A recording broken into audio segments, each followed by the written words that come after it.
부자가 되려면 금전운이 따라야 하는데요. 돈이란 그냥 모이는 것이 아니기 때문이지요. 흐름이 맞아야 쉬운 노력으로도 큰 효율을 낼 수 있습니다. 또 운의 흐름을 간과하면 평생 벌어도 돈이 손에 안 남는 경우가 많은데요. 부자가 되려면 반드시 지켜야 할 기준이 있습니다. 많은 부자들이 이것을 알기 때문에 운을 소중하게 여기지요. 이 기준은 단순한 이론이 아니라 실제로 돈을 지켜낸 사람들의 습관이고 재물운을 살리는 풍수의 핵심이라고 볼 수 있습니다. 특히 이번 7월은 기운의 구조가 복잡하게 얽힙니다. 돈을 보는 눈은 생기지만 정작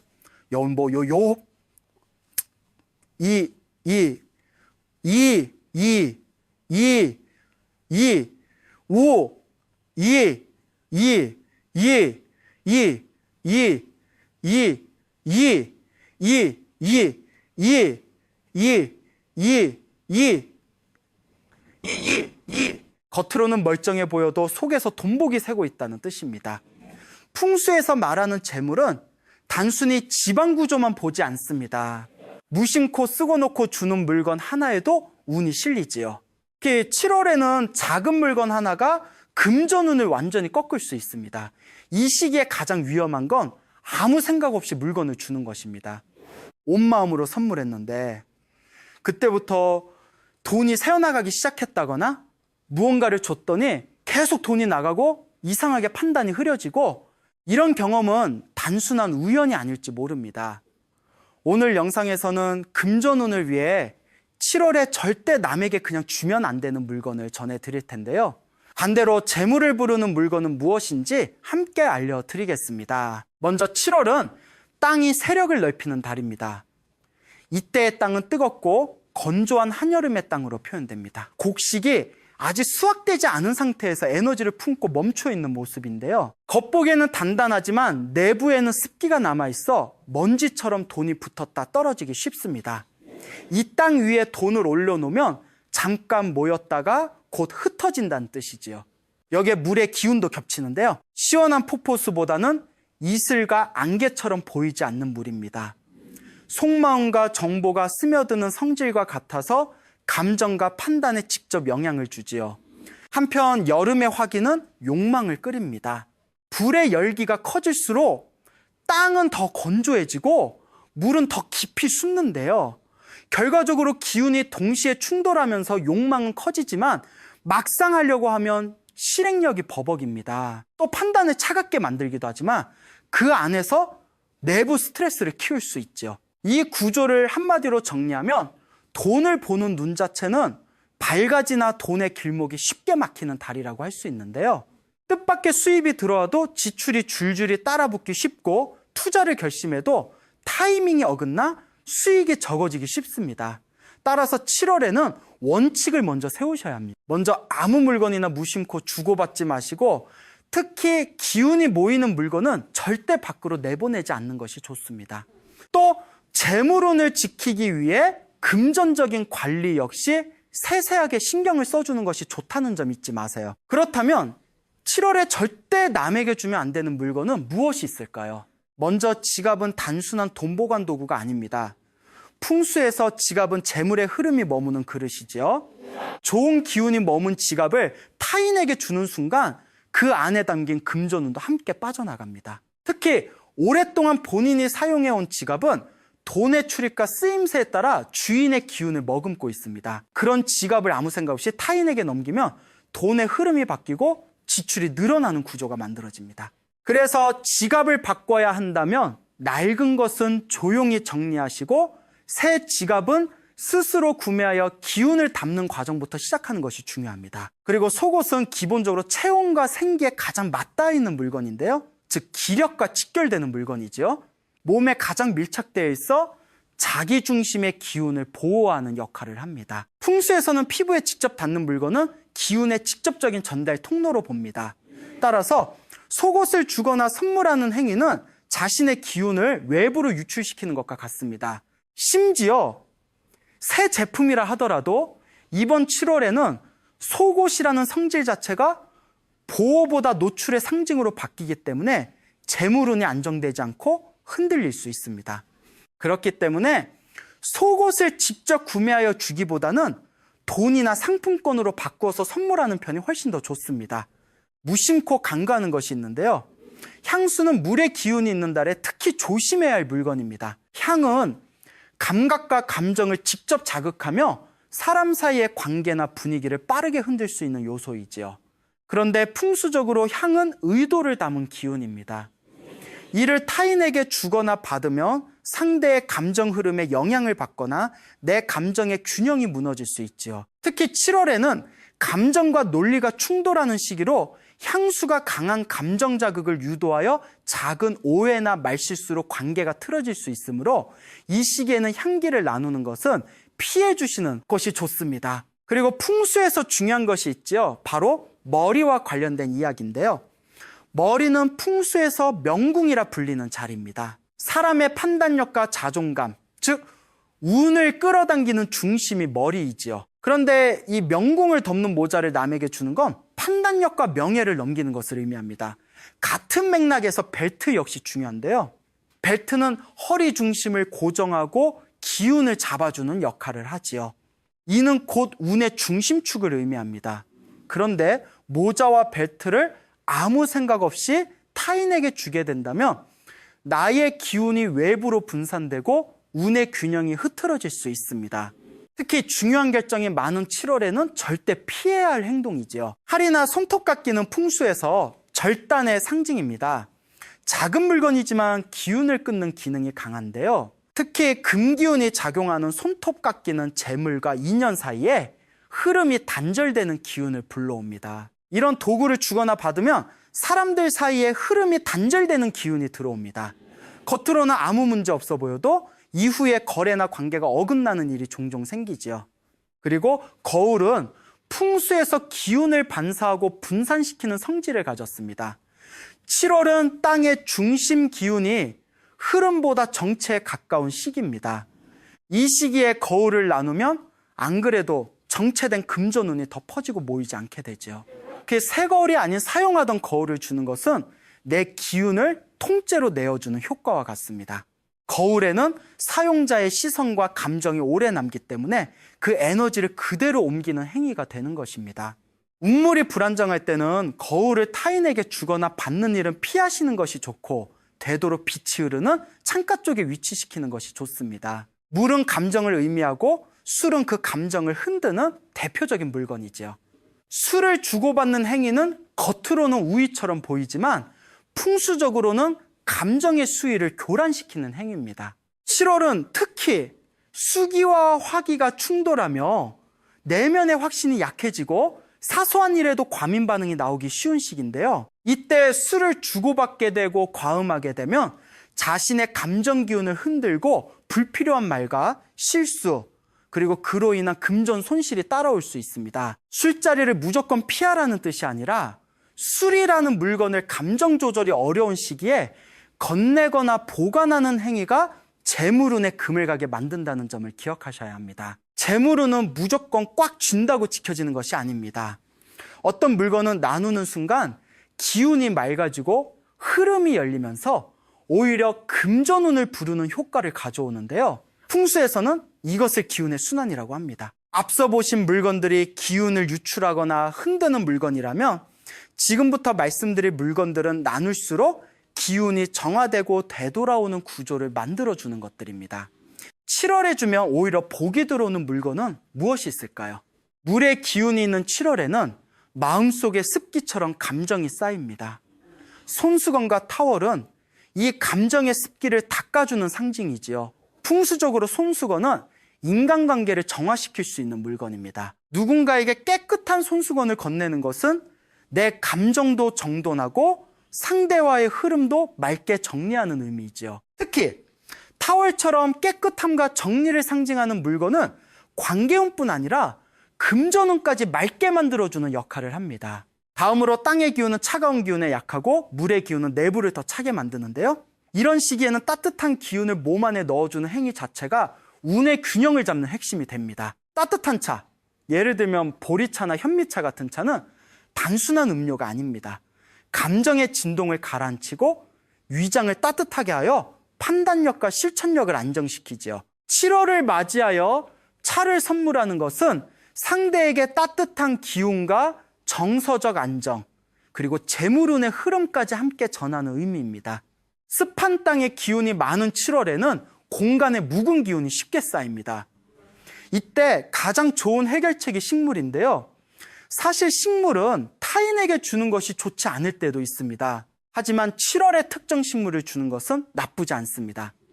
특히 다육식물이나 공기정화식물은 습기를 빨아들이고 양기를 회복시키는 힘이 강한데요. 이런 식물을 선물하는 것은 단순한 장식이 아니라 상대의 공간 기운을 맑게 바꿔주는 행위이지요. 풍수에서는 집안의 공기가 맑아지면 재물과 건강 기운도 함께 상승한다고 봅니다. 식물을 나누는 것은 곧 기운을 나누는 실천이라고 할 수 있습니다. 또 물에 기운이 들어오면 생각이 많고 정리에 약해지는 것이 일반적인데요. 7월에는 특히 생각이 많아지면서도 실행은 미뤄지고 흐름이 꼬이기 쉬운 구조이지요. 이럴 때 가장 좋은 도구가 종이로 된 수첩과 플래너입니다. 손으로 직접 적는 행위는 머릿속을 정리하고 흐트러진 기운을 한 방향으로 모으는 작용을 합니다. 누군가에게 수첩이나 플래너를 선물한다는 것은 그 사람의 운이 흩어지지 않도록 구체적인 실행력을 돕는 행위가 됩니다. 무엇보다 7월에는 감정이나 말다툼에 있어서 주의를 해야 하는데요. 우리의 몸을 볼 때 목이라는 부위는 풍수에서 수기와 화기가 만나는 통로라고 볼 수 있습니다. 즉, 입 밖으로 말을 내뱉기 전 감정과 언어가 교차하는 자리이지요. 특히 흐름이 꼬이면 말실수로 인한 갈등이 생기고 그 스카프를 선물하는 것은 이 통로를 보호하고 기운의 충돌을 막는 역할을 합니다. 말이 많아지거나 판단이 흔들리는 시기에는 목을 감싸는 행위가 자기 운을 지키는 보호막이 됩니다. 이런 물건을 선물한다는 것은 상대의 실수를 줄이도록 하고 말로 인한 복을 지켜주는 기운을 주는 것입니다. 무엇보다 복을 전해주는 물건을 줄 때에도 단순히 건네는 것이 아니라 어떤 말을 하느냐에 따라 기운의 작용이 완전히 달라지는데요. 예를 들어 이거 받으시면 건강해지고 기운이 꽉 차실 거예요 라든가 이 수첩으로 계획을 세우시면 분명히 원하는 수익을 얻으실 수 있을 거예요. 처럼 의도를 담은 말을 곁들이는 것이 중요합니다. 또한 가능하다면 정면이 아닌 약간 오른쪽에서 건네는 동작이 자연스러운 순환을 만든다고 봅니다. 왼손보다는 오른손 또는 양손을 사용하시는 것도 좋습니다. 금전운을 비롯하여 각종 복은 때로는 주는 손끝에서 들어오고 받는 마음가짐에 따라서도 운의 흐름이 완전히 달라집니다. 무언가를 주기만 해서 다 잃는 게 아니라 어떻게 주느냐에 따라 재물운이 더 크게 돌아올 수도 있지요. 그런가 하면 지금부터 말씀드리는 항목들은 운이 빠져나가는 주요 경로이자 많은 분들이 실제로 실수하는 부분인데요. 풍수는 구조만 보는 학문이 아닙니다. 행동과 타이밍까지 함께 잘 봐야 하는 것이지요. 7월은 기운이 동시에 작용하면서 겉은 부드러운데 속은 쉽게 들끓는 구조입니다. 이때 무심코 던진 말 한마디가 상대에게 상처로 남고 갈등으로 이어지며 그 여파가 금전적 손실로까지 번질 수 있지요. 특히 가족이나 가까운 사람과의 대화에서 직설적인 표현이나 비교하는 말투는 피하셔야 하는데요. 돈 얘기를 할 때는 지적보다 제안이라는 방식으로 조금 우회해서 전달하시는 것이 좋습니다. 그리고 7월에 있는 땅의 기운은 저장의 기운이 강하지만 동시에 움직이면 불안정한 시기이기도 합니다. 이직이나 이사를 고민 중이라면 무작정하기보다는 7월에는 관찰과 정리 계획을 제대로 점검하고 세우는 것이 중요합니다. 만약 무턱대고 이 시기에 움직이면 정보는 있지만 확신이 부족한 상태에서 내 인생의 중요한 결정을 하게 될 수 있고 결과적으로 후회나 손해로 이어질 수 있습니다. 가능하다면 7월은 내부 정리와 준비로 시간을 채우고 실질적인 이동은 8월 이후로 미루는 것이 안정적이지요. 7월은 겉으로는 판단이 이성적인 듯 보이지만 내면은 자꾸 흔들리는 시기입니다. 감정은 쌓이고 그 감정이 소비 충동으로 터지기 쉬운데요. 특히 나도 이 정도는 가져야지, 남들 다 하는데 나만 빠지면 안 되지 와 같은 비교 심리 기반의 지출은 절대 남는 것이 없습니다. 그렇기에 충동 소비를 자제할 필요가 있죠. 또한 돈에 있어서는 겉으로는 평온해 보이지만 이전에 쌓인 비용들이 한꺼번에 몰려 나올 수 있는 시기인데요.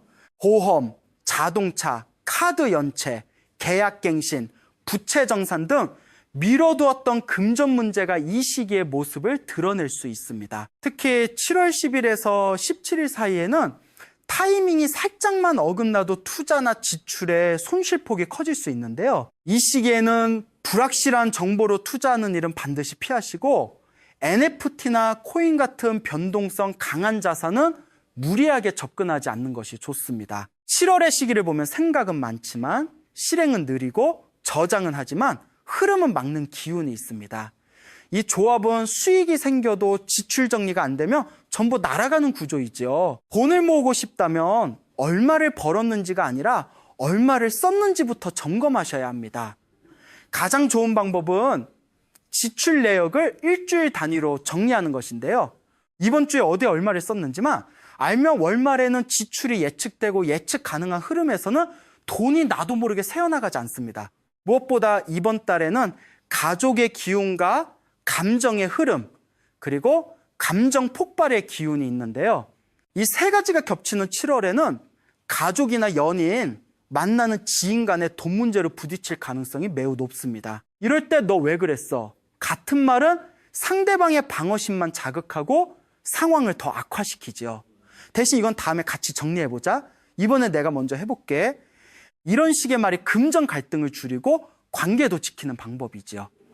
특히 지인에게 딱히 이유도 없이 내가 먼저 계산할게요. 같은 말을 하는 것은 좋은 의도였어도 반복되면 운이 새는 통로가 될 수 있으니 7월에는 피하시는 것이 좋습니다.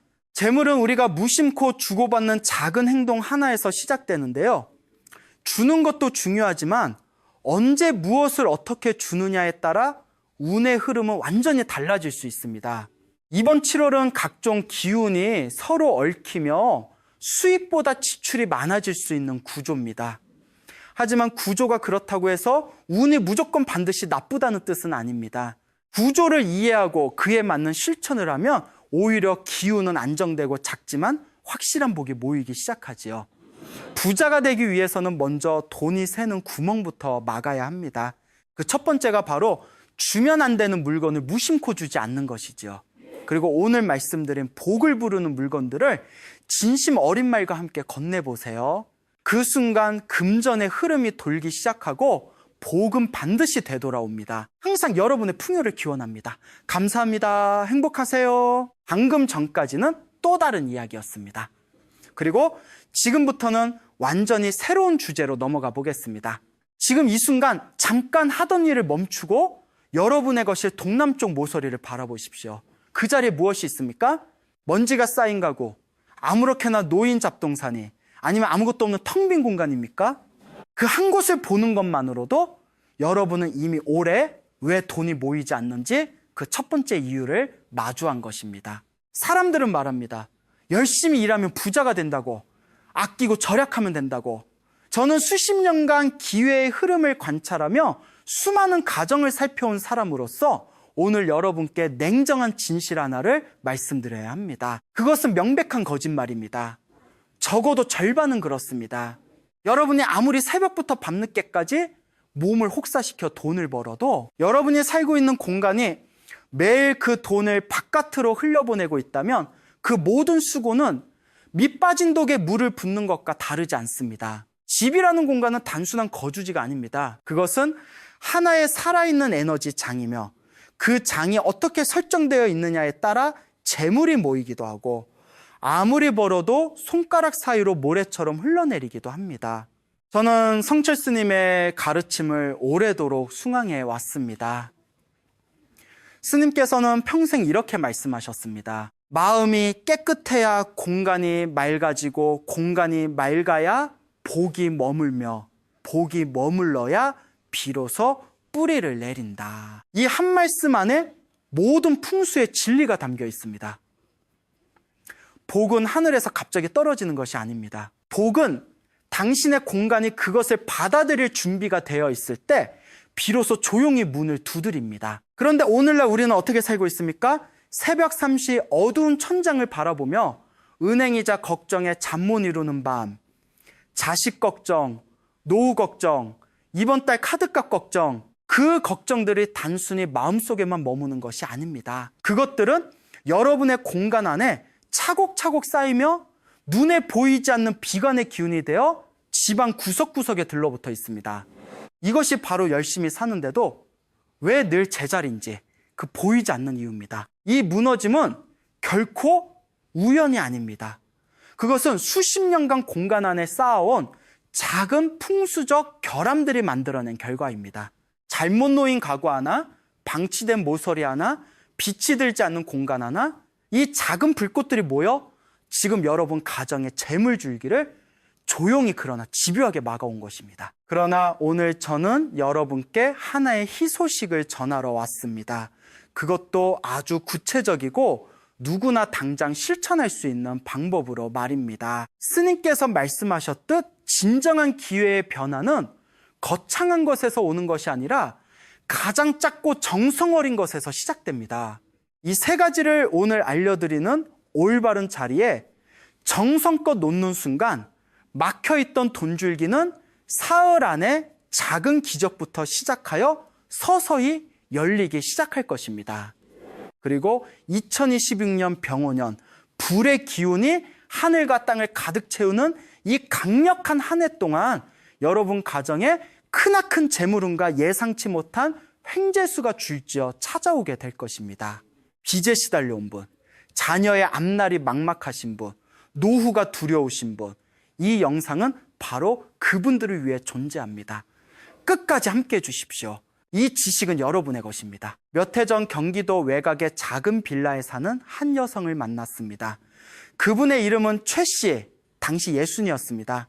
최 씨 할머니는 평생을 성실하게 살아온 분이었습니다. 젊어서는 시장에서 반찬 가게를 운영했고 중년에는 식당을 차려 새벽 4시부터 밤 10시까지 하루도 쉬지 않고 일했습니다. 그런데 이상한 일이 반복되었습니다. 장사가 조금 잘 되는가 싶으면 갑자기 큰 지출이 생겼고 빚을 갚으면 또 다른 빚이 생겨났습니다. 자식들은 취업이 안 되어 발을 동동 굴렀고 남편은 건강이 나빠져 병원비가 눈덩이처럼 불어났습니다. 최 씨 할머니는 제게 이렇게 말했습니다. 저는 평생 남한테 나쁜 짓 한 번 한 적 없어요. 그런데 왜 저한테만 이런 일이 생기는 건지 모르겠어요. 저는 그 말을 듣고 아무 대답도 하지 않은 채 조용히 그분의 집안을 살펴보기 시작했습니다. 현관문을 들어서는 순간 저는 느꼈습니다. 공기가 무거웠습니다. 거실 동남쪽 모서리에는 오래된 박스들이 쌓여 있었고 부엌 찬장 위에는 쓰지 않는 잡동사니들이 먼지와 함께 방치돼 있었습니다. 현관 신발장에는 텅 비어 있었고 집안 어디에도 기운을 붙잡아 두는 것이 아무것도 없었습니다. 집 전체가 마치 구멍 뚫린 그릇처럼 들어오는 기운을 하나도 담지 못하고 전부 흘려보내고 있었습니다. 그것이 바로 문제의 핵심이었습니다. 최 씨 할머니의 가난은 그분의 게으름 때문이 아니었습니다. 그분의 성품이나 노력이 부족해서가 아니었습니다. 집이라는 공간 자체가 수십 년 동안 재물의 기운을 받아들이지 못하는 구조로 굳어져 있었던 것입니다. 저는 성철 스님의 가르침을 오래 묵상하며 이 진리를 깨달았습니다. 스님께서는 말씀하셨습니다. 복이 들어오려면 세 가지가 하나로 합쳐져야 한다. 마음의 성실함, 공간의 기, 그리고 그 기를 담는 그릇. 이것이 바로 삼합의 원리입니다. 성실함만으로는 부족합니다. 기도만으로도 부족합니다. 공간이 그 길을 받아들이고 담아낼 수 있는 구조가 되어 있어야 비로소 세 가지가 하나로 합쳐져 재물의 뿌리가 내리는 것입니다. 여기서 많은 분들이 오해하시는 것이 있습니다. 풍수라는 말을 들으면 미신이라고 생각하시는 분들이 계십니다. 그러나 저는 감히 말씀드립니다. 풍수는 미신이 아닙니다. 그것은 수천 년 동안 동양의 선인들이 자연의 기흐름을 관찰하고 정리한 삶의 과학입니다. 마치 햇빛이 잘 드는 곳에 씨앗을 심어야 싹이 트듯 기가 잘 흐르는 공간에서 삶을 꾸려야 복이 자랍니다. 그것은 눈에 보이지 않지만 그 결과는 눈에 보이는 삶의 변화로 반드시 나타납니다. 작은 물건들도 마찬가지입니다. 그 자체로 마법의 도구가 아닙니다. 그것들은 여러분의 공간 안에서 기의 흐름을 잡아주는 안테나 역할을 합니다. 잡동사니가 가득한 방에서는 어떤 안테나도 신호를 잡지 못합니다. 그러나 정성껏 정리되고 올바른 자리에 놓인 공간에서는 작은 그릇 하나도 재물의 기운을 불러들이는 강력한 법기 역할을 할 수 있습니다. 최씨 할머니는 그날 이후 제가 알려드린 3가지를 실천했습니다. 한 달이 지나 연락이 왔습니다. 막혀있던 보험금이 갑자기 정리되었다고, 오랫동안 취업이 안 되던 아들이 면접에 합격했다고 할머니는 수학이 넘어 조용히 우셨습니다. 저는 그 눈물의 의미를 압니다. 그것은 단순한 기쁨의 눈물이 아니었습니다. 평생 열심히 살아온 사람이 처음으로 자신의 노력이 제대로 보상받는 느낌을 받았을 때 흘리는 눈물이었습니다. 이제 그 3가지 비법을 하나씩 알려드리겠습니다.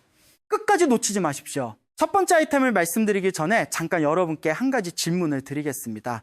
여러분의 현관문을 들어서는 순간 그 안쪽 신발장 위에 지금 무엇이 놓여 있습니까? 아무것도 없습니까? 아니면 열쇠 꾸러미, 택배 영수증, 쓰다만 마스크가 아무렇게나 놓여 있습니까?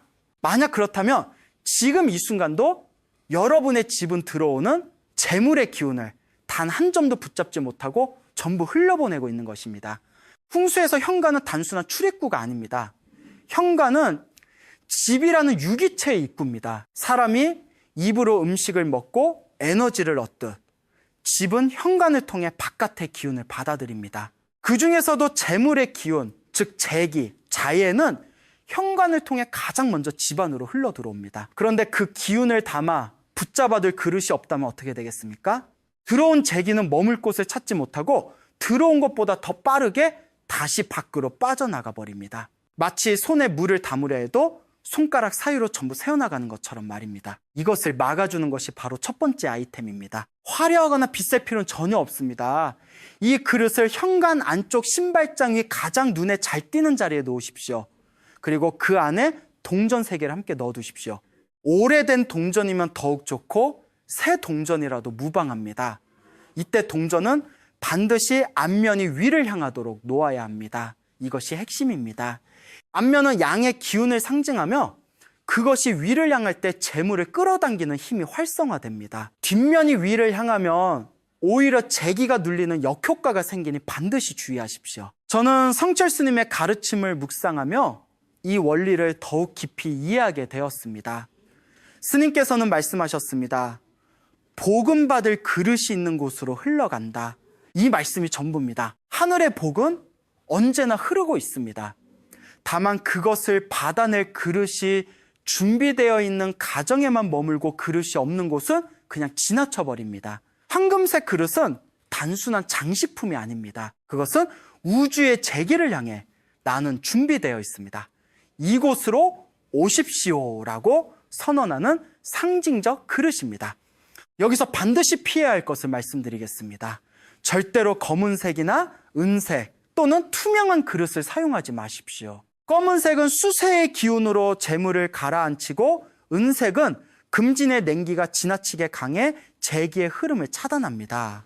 투명한 그릇은 아무것도 담지 못하는 호후의 상징입니다. 오직 황금색, 노란색 또는 따뜻한 주황색 계열의 그릇만이 재기를 끌어당기고 붙잡는 역할을 제대로 해냅니다. 이것은 오행에서 토의 기운에 해당하며 토는 모든 것을 품고 축적하는 기운입니다. 그릇을 놓은 뒤에는 매주 한번 깨끗한 말은 천으로 그릇과 동전을 정성껏 닦아주십시오. 먼지가 쌓이면 기운도 함께 막힙니다. 닦을 때는 잡념을 내려놓고 이 집에 재물이 들어오고 머문다는 마음 하나만 품으십시오. 그 정성이 그릇에 스며들어 그릇을 진정한 재물의 파수꾼으로 만들어줍니다. 수십 년간 기의 흐름을 관찰해온 저의 경험으로 말씀드립니다. 이 작은 그릇 하나를 올바른 자리에 정성껏 놓은 가정에서 빠르면 사흘 안에, 늦어도 보름 안에 작은 변화의 신호가 반드시 나타났습니다. 예상치 못한 곳에서 돈이 들어오거나 오래 막혀있던 일이 풀리거나 혹은 가족 중 누군가에게 좋은 소식이 찾아왔습니다. 이것은 우연이 아닙니다. 그릇이 준비되었을 때 복은 반드시 응답합니다. 여러분, 한 가지 솔직한 질문을 드리겠습니다. 지금 여러분의 집안에 비제 냄새가 배어 있다는 것을 느끼신 적이 있습니까? 눈에 보이지는 않지만 왠지 모르게 집에 들어오면 마음이 무겁고 이유 없이 짜증이 나며 아무리 쉬어도 피로가 풀리지 않는 느낌. 그것은 단순한 피로가 아닙니다. 그것은 공간 안에 오랫동안 쌓여온 부정한 기운, 즉 탁기, 독하, 여러분의 몸과 마음을 짓누르고 있는 것입니다. 저는 수년간 수많은 가정의 기울음을 살펴보면서 한 가지 공통점을 발견했습니다. 지속적으로 오랫동안 어려움을 겪어온 가정일수록 집안 특정 모서리에 무겁고 탁한 기운이 짙게 깔려 있다는 것입니다. 특히 거실 동남쪽 모서리가 그러했습니다. 그 자리는 오행에서 목금의 기운이 가장 강하게 흐르는 곳으로 재물과 성장의 기운이 집안으로 처음 유입되는 관문입니다. 그런데 그 자리가 탁기로 막혀 있으면 아무리 노력해도 재물의 흐름이 집안으로 들어오지 못하고 겉돌다가 사라져 버립니다. 마치 정수기 필터가 꽉 막혀 있으면 아무리 좋은 물도 통과하지 못하는 것처럼 말입니다. 이 탁기를 정화하는 가장 강력하고 오래된 방법이 바로 두 번째 아이템입니다. 사용 방법은 이렇습니다.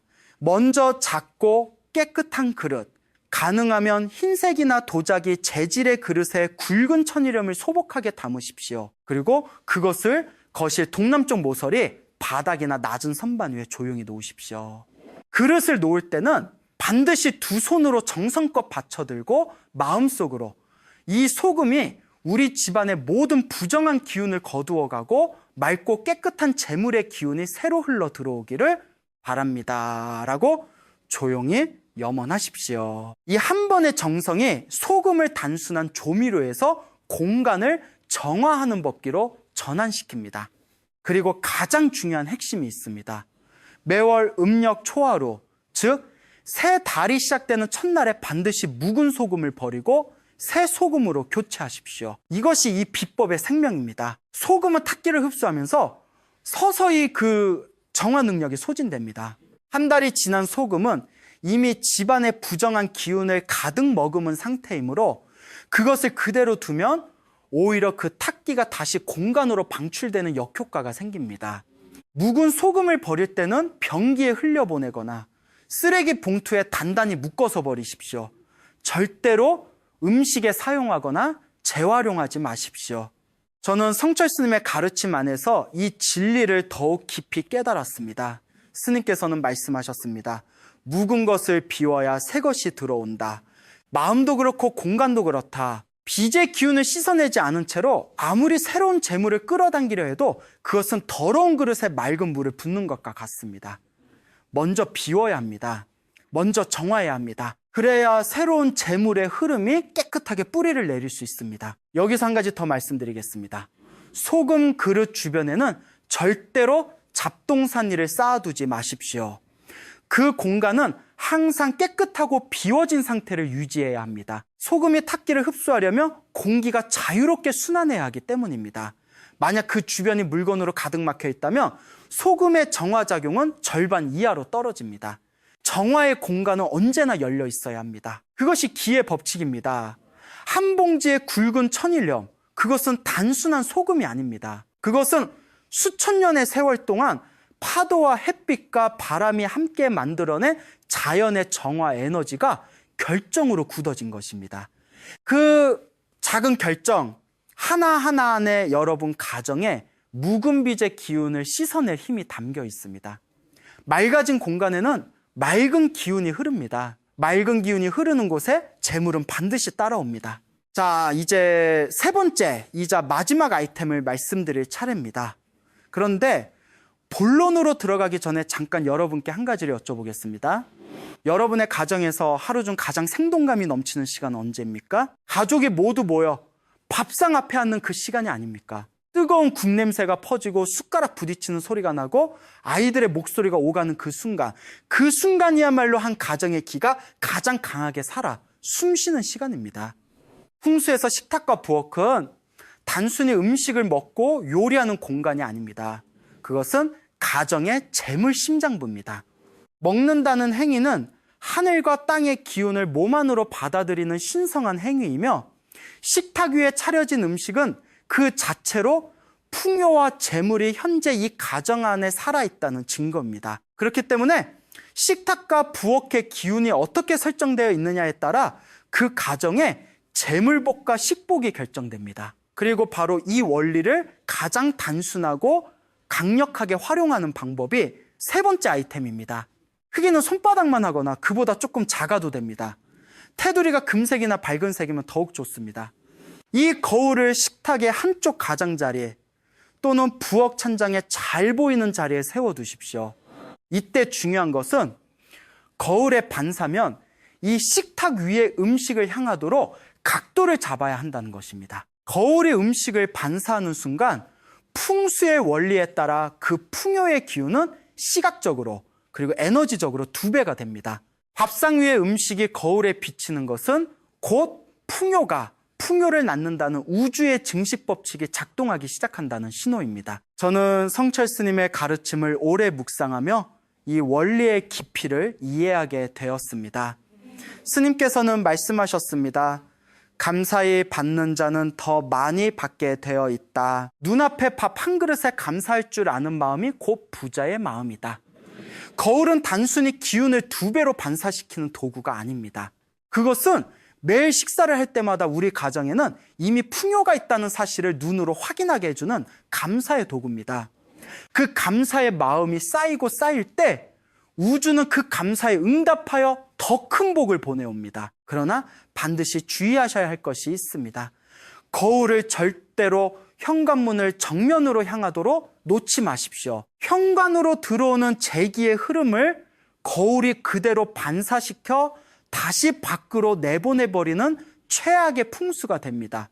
또한 침실 안에 거울을 두는 것도 피하십시오. 침실은 음의 기운이 머무는 휴식의 공간인데 거울의 강한 반사 에너지가 그 고요함을 깨트려 수면을 방해하고 부부 사이의 기운을 불안정하게 만듭니다. 거울의 자리는 오직 식탁 주변과 부엌 그리고 거실의 밝고 활기찬 공간이어야 합니다. 거울을 놓은 뒤에는 적어도 일주일에 한 번 깨끗한 천으로 거울 표면을 정성껏 닦아주십시오. 거울에 먼지나 얼룩이 끼면 반사되는 기운도 함께 흐려집니다. 맑은 거울만이 맑은 기운을 2배로 증폭시킬 수 있습니다. 닦을 때는 원을 그리듯 부드럽게 시계 방향으로 닦으십시오. 시계 방향은 기운을 모으고 증폭시키는 방향입니다. 저는 수년 전 서울 외곽의 작은 빌라에 사는 한 40대 주부로부터 연락을 받았습니다. 그분은 남편의 사업 실패로 빚더미에 앉아 있었고 새 아이를 키우며 하루하루가 막막하다고 하셨습니다. 저는 그분께 오늘 말씀드린 3가지와 함께 이 거울 비법을 알려드렸습니다. 2달 후 그분에게서 다시 연락이 왔습니다. 오랫동안 연락이 끊겼던 남편의 옛 거래처에서 갑자기 새 계약 제안이 들어왔다고, 첫째 아이가 장학금을 받게 되었다고, 그리고 무엇보다 집안의 공기가 전과는 다르게 가볍고 밝아진 것 같다고 하셨습니다. 그 변화는 거울 하나로만 이어진 것이 아닙니다. 그러나 거울은 그 변화의 흐름을 가속시킨 결정적인 촉매였습니다. 작은 거울 하나, 그것은 풍요를 비추고 감사를 기억하게 하며 재물의 기운을 2배로 키워주는 조용하고 강력한 법기입니다. 이미 여러분의 식탁 위에 있습니다. 다만 그것을 2배로 보는 눈이 필요할 뿐입니다. 지금까지 3가지 아이템을 모두 말씀드렸습니다. 황금색 작은 그릇, 굵은 천일염, 그리고 작은 거울. 그러나 저는 오늘 여러분께 한 가지 중요한 진실을 말씀드려야 합니다. 이 3가지를 집에 가져다 놓는 것만으로는 충분하지 않습니다. 물건을 가져와 아무데나 올려두는 것은 빈 씨앗을 땅에 던져놓는 것과 같습니다. 씨앗이 뿌리를 내리고 싹을 키우려면 반드시 물을 주고 햇빛을 쬐어주고 정성으로 돌봐야 합니다. 마찬가지로 이 3가지 아이템이 진정한 재물의 법기가 되려면 반드시 활성화의 의식이 필요합니다. 성철 스님께서는 평생 이 한 가지를 강조하셨습니다. 물건에는 영이 없다. 그러나 정성이 깃들면 그 물건은 살아난다. 이 말씀이 오늘 제가 여러분께 전하고 싶은 핵심입니다. 여러분의 정성과 마음이 이 3가지 평범한 물건 안에 스며들어야만 그것들이 비로소 여러분 가정의 기운을 바꾸는 살아있는 도구가 됩니다. 활성화 의식은 복잡하지 않습니다.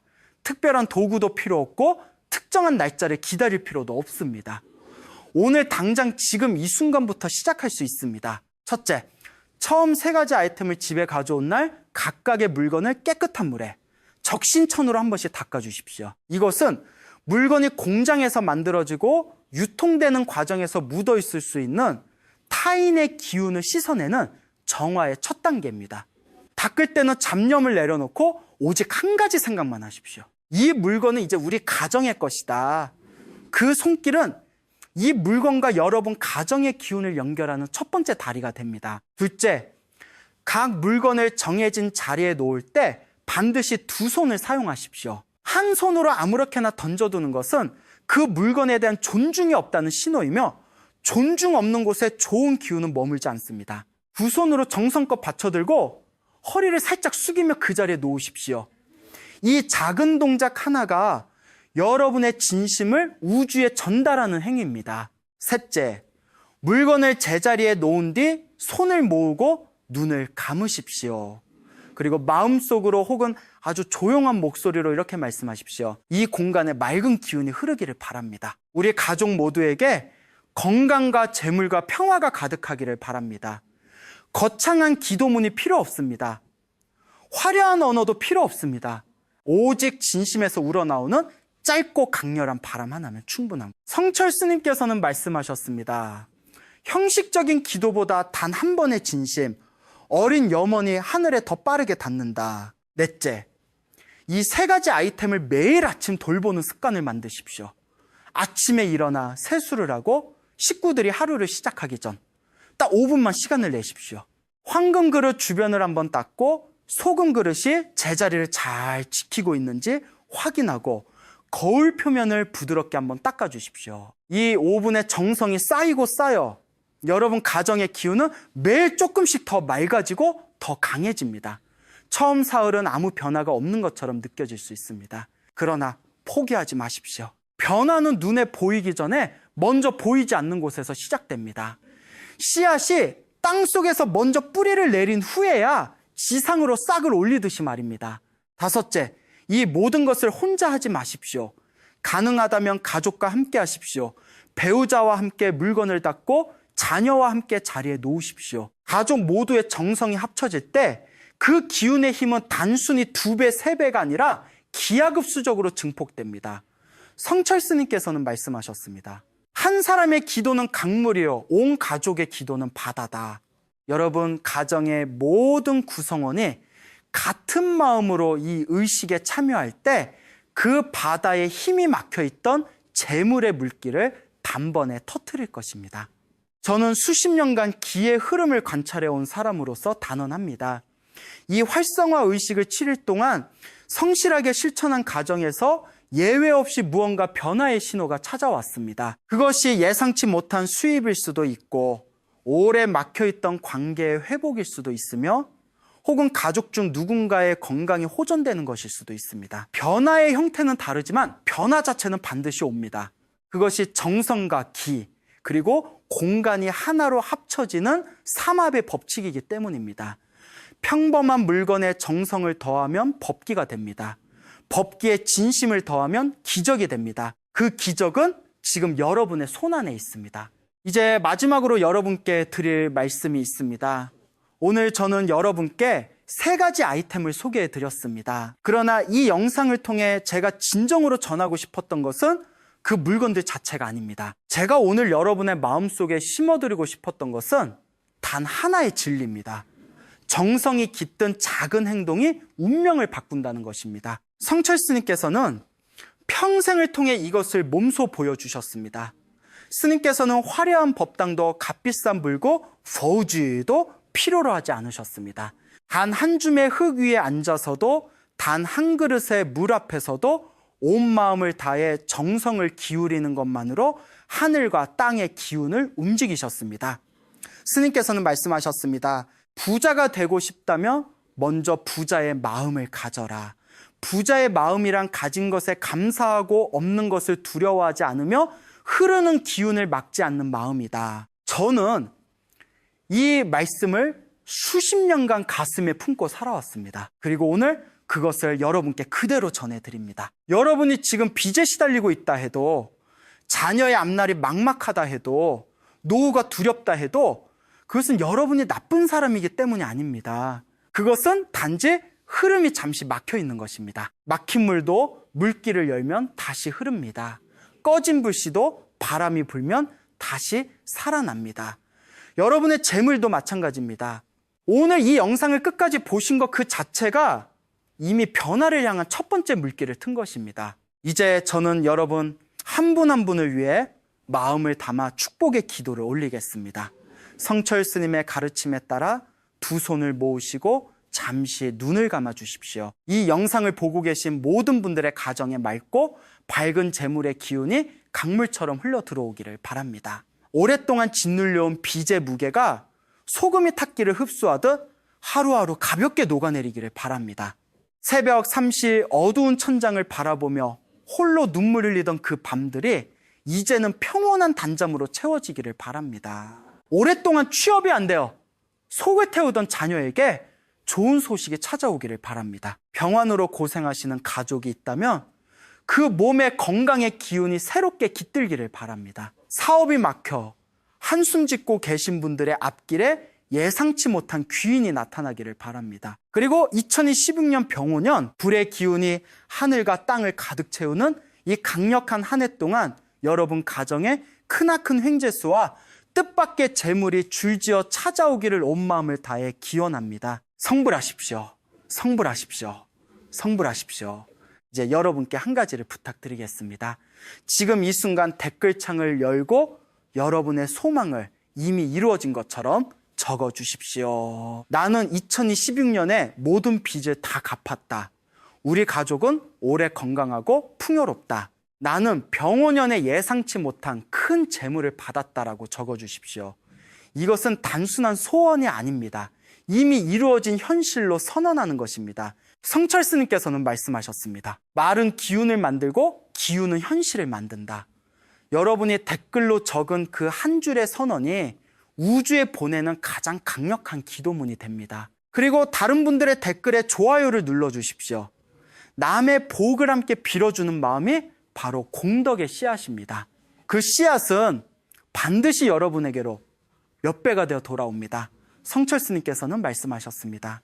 남의 복을 진심으로 빌 수 있는 사람만이 진짜 복을 받을 자격이 있다. 오늘 댓글창에 서로의 복을 빌어주는 따뜻한 공덕의 밭이 되기를 바랍니다. 오늘 이 자리에 함께해 주신 모든 분들께 진심으로 감사드립니다. 여러분은 오늘 단순히 영상 하나를 본 것이 아닙니다. 여러분은 오늘 변화를 선택하셨습니다. 그 선택이 2026년 병오년 내내 여러분의 삶을 밝히는 등불이 되어줄 것입니다. 다시 한번 두 손을 모으고 마음속으로 따라하십시오. 우리 가정에 재물이 넘치고 건강이 가득하며 자손이 번창하고 모든 소원이 이루어진다. 성불하십시오.